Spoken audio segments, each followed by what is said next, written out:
If you go far enough back, Earth was completely lifeless.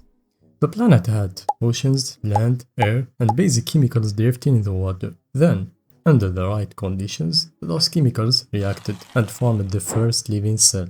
That first cell was extremely simple. It could do basic chemical reactions and it could copy itself. Once copying started, those early cells just kept replicating. The copies weren't always perfect, so the ones that were better stuck around, and the ones that weren't just disappeared.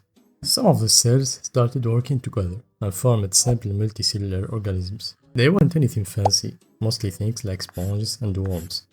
Things stayed pretty basic for a while. Then, around 500 million years ago, evolution sped up fast. This period is called the Cambrian explosion.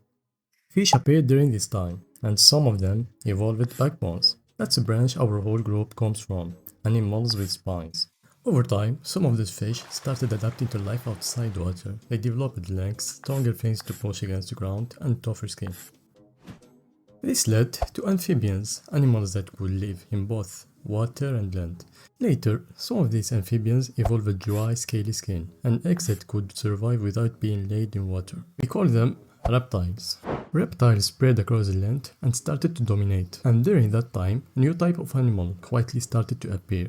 Mammals. But they mostly stayed in the background, because dinosaurs dominated the planet for millions of years. Then about 66 million years ago, an asteroid hit Earth. The dinosaurs were mostly wiped out, and that opened the door for mammals to spread and take over more environments.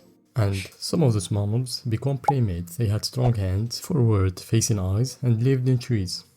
Eventually, one branch of primates evolved into apes. And right here is where the most common misunderstanding happens. So please, focus with me. A lot of people believe that the humans evolved from monkeys. But that's not true at all.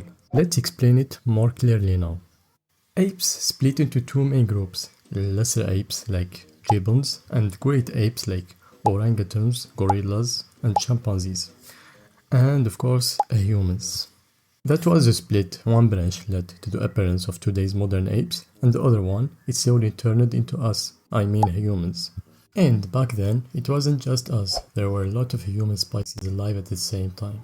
Over time, they all went extinct, except for one. The only one that made it through was Homo sapiens, and that's us.